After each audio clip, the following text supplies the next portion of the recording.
안녕하세요. 경제 읽어주는 남자 김광석입니다. 반갑습니다. 가계부채 문제 정말 시한폭탄이 될 것인가?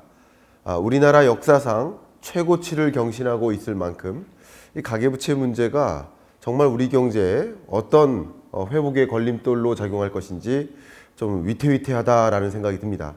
특히 이 가계부채 문제는 실제 터질 때 IMF 외환위기 때보다 더 위험한 거 아니냐 하는 그 목소리가 많이 들리고 있습니다. 이 부채 문제가 시한폭탄처럼 마치 폭탄 돌리기 하고 있는 것이 아닌가 하는 우려가 많이 등장하고 있고요.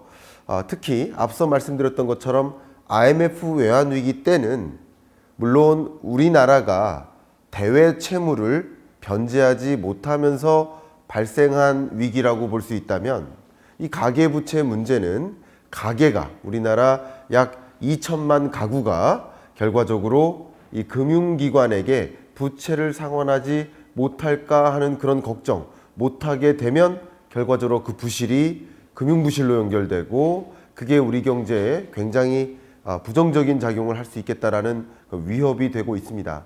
IMF 외환위기 때보다 우리가 변제하지 못했던 대외 채무의 규모보다 가계부채의 규모가 더 크다는 관점에서 가계부채 문제가 터지면 IMF 외환위기 때보다 더 힘들 수 있다라고 표현하고 있는데 가계부채 문제를 어떻게 진단해야 될지 도대체 어디에 가계부채의 약한 고리가 있는지를 명확하게 규명할 필요가 있지 않을까 생각합니다.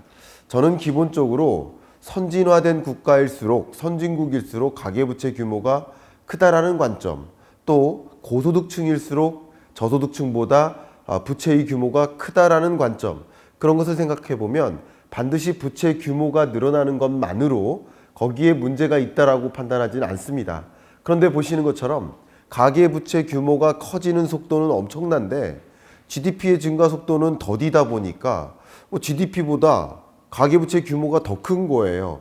그런 경제는 결과적으로 위험한 상황에 놓일 수 있지 않을까라고 가늠해 볼 수 있겠는데 구체적으로 가계부채 문제의 본질이 무엇인지 하나하나 지적해 보도록 하겠습니다. 저도 정부나 공공기관의 자문위원으로 활동을 하면서 또 그전에도 그 자문기관, 해외 자문기관에 소속되어서 자문을 도와주는 그런 역할을 수행하면서 이 자문이라는 것을 좀 명확하게 알고 있는 사람 중에 하나라고 볼 수 있는데 우리나라를 자문하는 우리나라를 우리나라 스스로 자문할 수 있을까요? 상당히 어렵거든요. 그래서 통상 나의 속사정은 누구보다도 내가 더 잘 알지만 나의 속사정을 외부적 관점에서 들여다보고 어디에 문제가 있는지를 판단하기 위해서 자문을 받는 거라고 볼 수 있거든요. 결과적으로 우리나라는 IMF 회원국으로서 IMF로부터 자문을 받습니다. 그러면 매년 그 자문에 대한 의사결정, 어떤 부분에 문제가 있고 어떻게 의사결정을 향후 해야 된다라는 의견을 제시하는 보고서가 발표될 텐데 그 보고서가 바로 이겁니다. IMF의 한국 경제에 대한 자문 의사결정 연례 보고회가 있는데요. 그 보고서고요. 또 근래 들어서 IIF 국제금융협회죠. 이 협회에서도 글로벌 뎁 모니터, 그러니까 세계 경제적으로 부채 규모가 얼마나 빨리 늘어나는지 줄어드는지 디레버리징 하는지 이런 것들을 확인하는 그런 모니터링하는 보고서인데요. 이 보고서를 바탕으로 해서 여러분들께 현재 대외적인 관점에서 한국 가계부채가 얼마나 심각한 상황인지를 여실히 진단해서 여러분께 설명드려보도록 하겠습니다.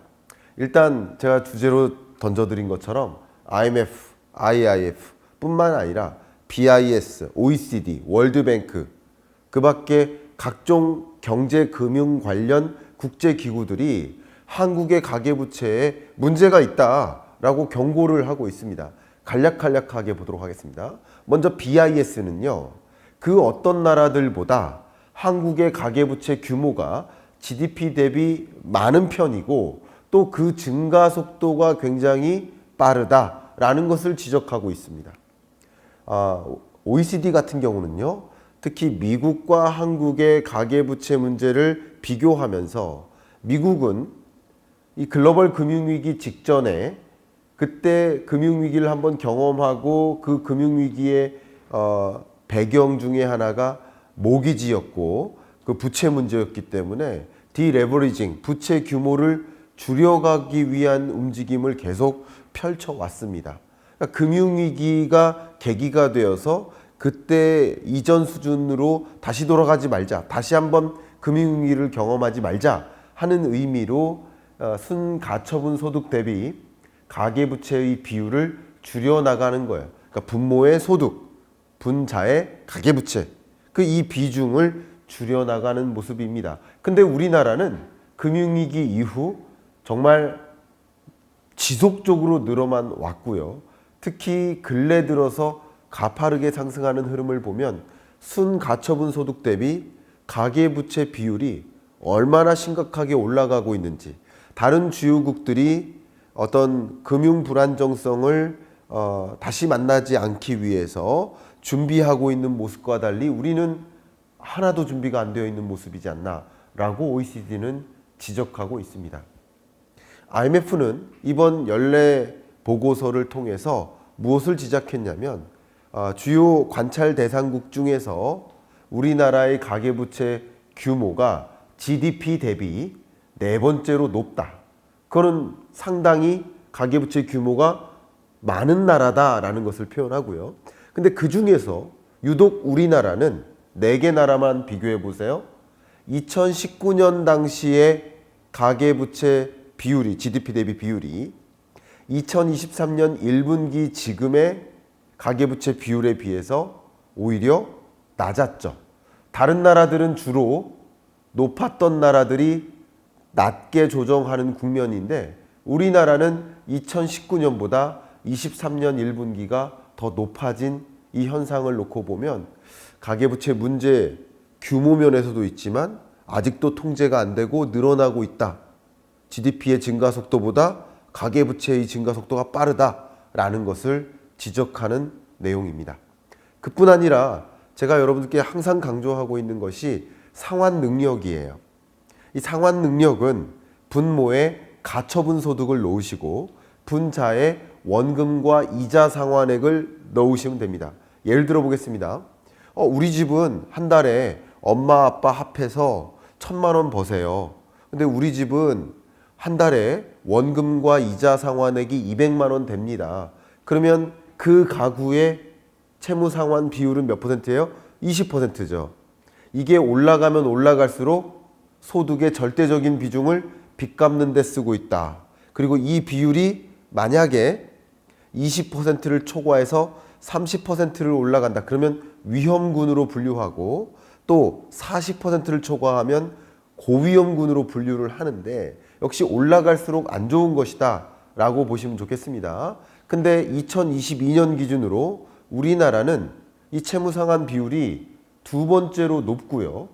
또 역시 다른 많은 나라들과 비교해 보면 2019년, 2021년보다 오히려 올라가는 추세에 있다라는 것을 보면 상환 능력이라는 것도 보세요. 예를 들면 네덜란드라든가 스웨덴이라든가 덴마크와 같은 나라, 이런 나라들은 오히려 이 비율이 낮아지고 있는데 우리나라는 높아지고 있다라고 진단을 하고 있는 것이죠. IIF의 또 진단도 보겠습니다. GDP 대비 가계부채 비율이 얼마나 차지할까? IIF의 조사 대상국 중에 우리나라가 단연 가장 높습니다. 그리고 GDP 규모보다 가계부채의 규모가 더 높은 나라, 쉽게 말하면 이 비율이 100을 상회하는 나라는 우리나라가 유일합니다. 이런 면에서 여러 국제기구들이 하나의 목소리를 내고 있는데 그 하나의 목소리를 종합해 보면 세 가지입니다. 첫 번째, 우리나라는 가계부채의 규모가 절대적으로 너무 많다. 규모가 크다. 두 번째, 가계부채의 증가 속도가 굉장히 빠르다. 세 번째, 채무의 변제 능력, 상환 능력마저 실추되고 있다. 그러니까 어떤 면에서는 우리나라보다 더 위험한 나라가 있고 또 어떤 면에서도 우리나라보다 더 위험한 나라가 분명히 있는데 이런 세 가지 조건을 고루 살펴봤을 때 우리나라의 가계부채 문제가 가장 심각하다. 저도 2024년 경제전망을 통해서 2024년은 고금리의 역습이 온다. 특히 가계부채가 결과적으로 너무 심각하기 때문에 이것이 소비 침체, 소비 심리를 위축시키고 소비를 적극적으로 할 수 있는 여력이 축소되고, 왜냐하면 전체 소득 중에서 원리금 상환 부담이 절대적으로 많은 나라이기 때문에 소비할 여력이 없는 거예요. 소비를 못하니 기업들이 적극적으로 생산할 수도 없고 신규 투자를 할 수도 없어요. 그러니까 이렇게 높은 가계부채는 터진다면 경제 위기겠지만 터지지 않는다면 경기 침체를 불러온다. 또 가계부채 중에 일부는 연체율이 쌓이고 또 부실채권으로 이어지니까 일부는 금융부실을 또 고조시킨다. 그러면 금융부실이 고조되면 될수록 금융기관은 어떤 결정을 할까요? 리스크 매니지먼트, 위험 관리를 합니다.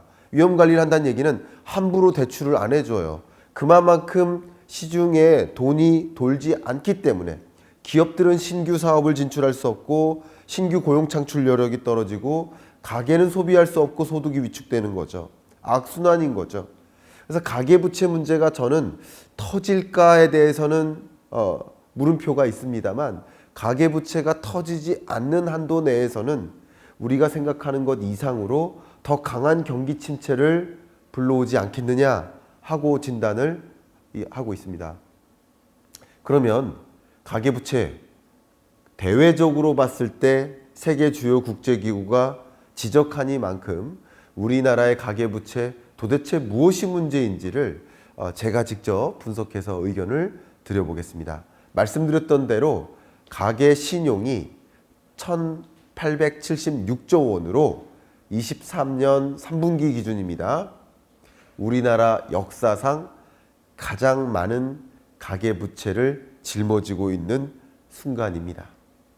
이 가계부채 규모가 지속적으로 늘어나는데 보시는 것처럼 최근 2022년 이래로 보시면 22년 3분기에 가계 신용이 절대적으로 정점을 찍었었지만 그 이후에 이 높아진 금리 때문에 가계 신용이 줄어드는 경향성을 확인할 수 있습니다.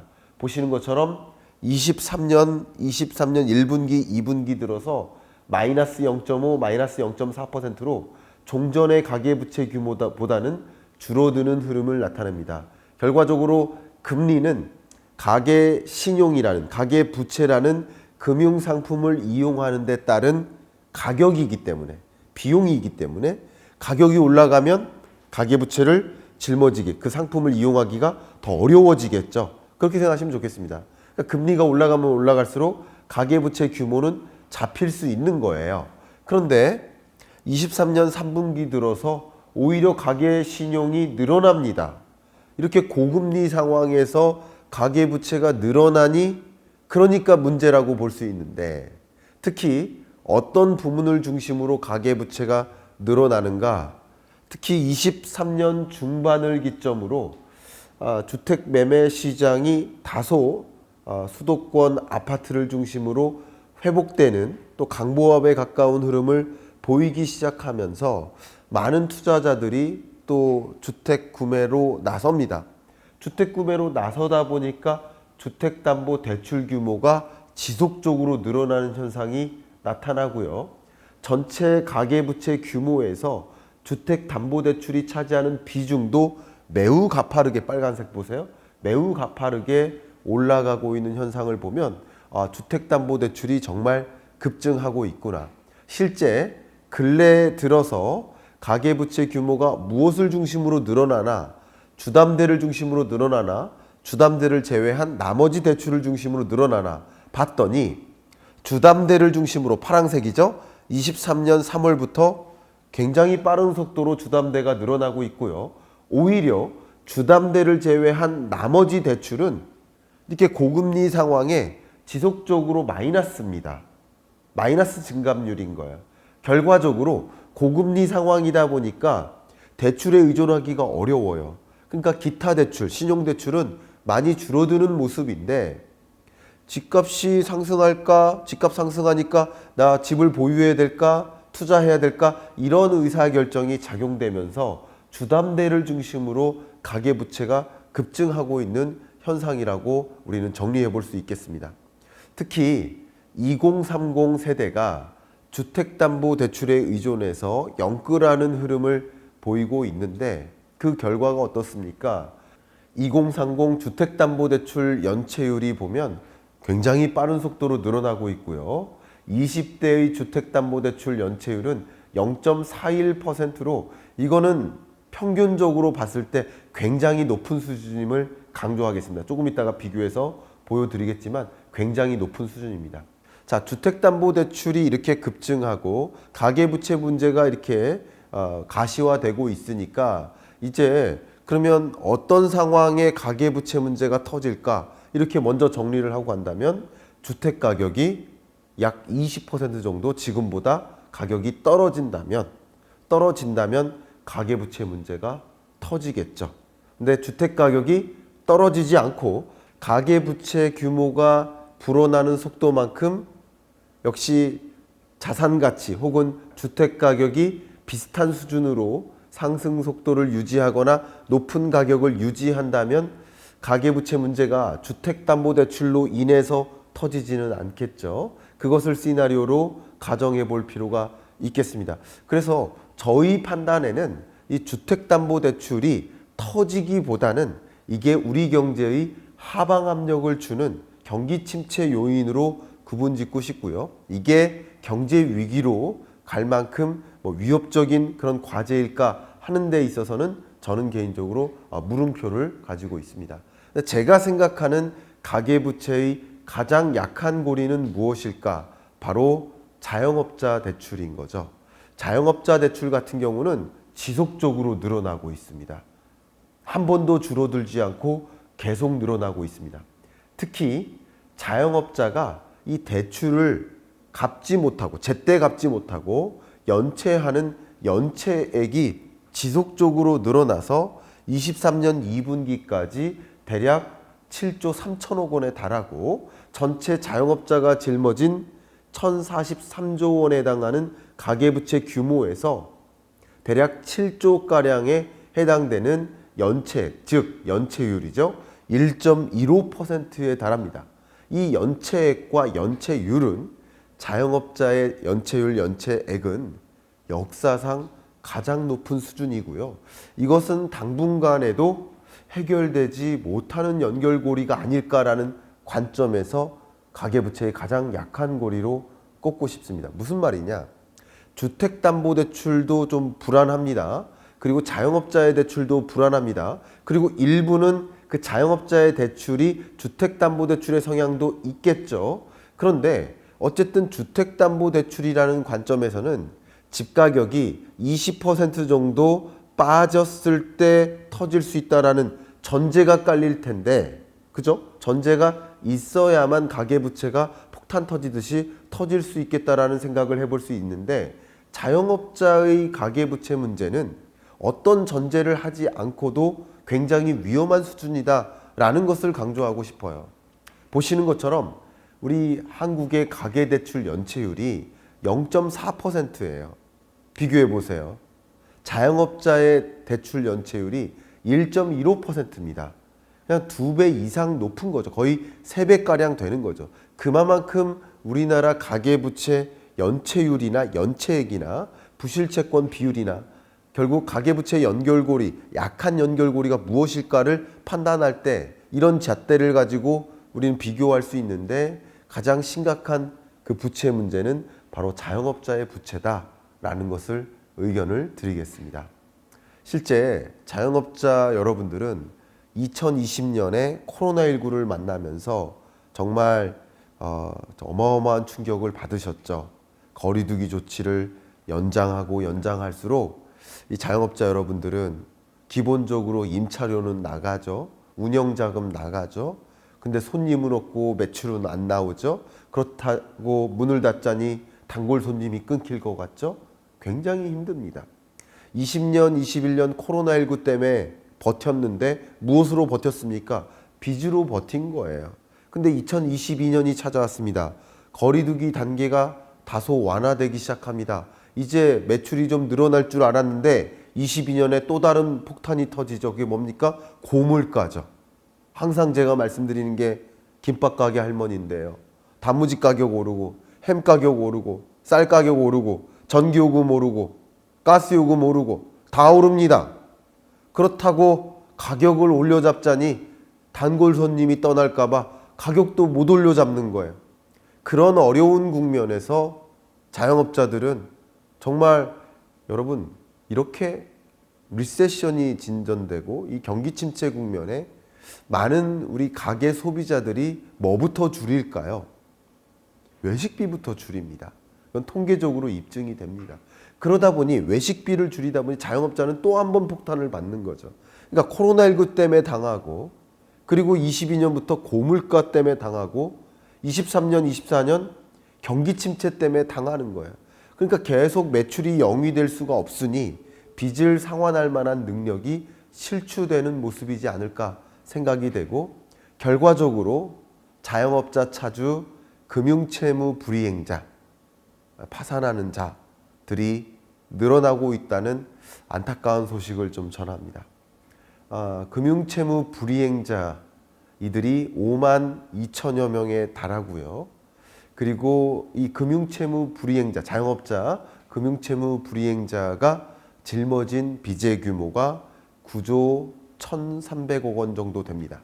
결국 이런 것들은 금융부실로 일부 연결될 수 있고요. 이런 것들이 가계부채의 가장 약한 고리이기 때문에 하루빨리 가계부채 문제 있다라고 정치권에서 이야기만 하시지 말고 가계부채의 문제가 도대체 무엇인지를 판단해서 그 약한 고리가 무엇인지를 찾아서 그 부분의 문제를 해결하기 위한 대책들을 적극적으로 마련해 주시면 어떨까 의견을 드립니다. 자, 자영업자는 우리 취업자를 조사하는 경제활동 인구 조사에서 비임금 근로자에 해당됩니다. 그러니까 임금 근로자와 비임금 근로자로 우리나라 전체 취업자 약 2,700~800만 명을 구분할 수 있습니다. 근데 보시는 것처럼 2020년 코로나19 이후에 비임금 근로자가 줄었어요. 2021년에. 그러니까 코로나19의 충격을 받은 거죠. 사업을 접은 거죠. 근데 그 이후에는 다시 사업자가 늘어나는 거예요. 신규 진출자가 있는데 22년, 23년 들어서 이 자영업자가 늘어나는 현상은 이유가 뭘까요? 폐업을 못하는 겁니다. 왜냐하면 폐업을 하는 순간 기존에 쌓였던 이 대출 규모를 만기 일시 상환을 해야 되기 때문에 폐업도 채 못하는 거예요.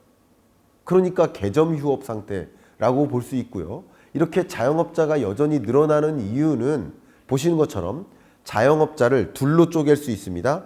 고용주, 자영자. 고용주는 한 명이라도 봉급생활자, 임금근로자를 데리고 일하는 자영업자. 자영자는 혼자 자영업을 경영하는 자, 1인 자영업자를 뜻하죠. 근데 1인 자영업자를 통상 영세 자영업자로 분류를 합니다. 근데 코로나19 이전 수준과 비교를 해보면 고용주가 줄죠. 근데 자영자가 늡니다.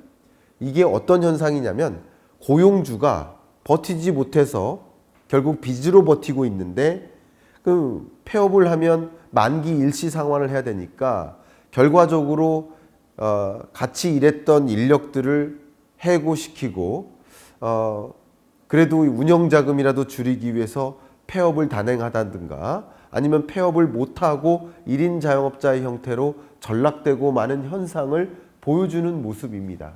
그러니까 가계부채의 가장 약한 고리가 바로 자영업자다라는 것을 강조하고요.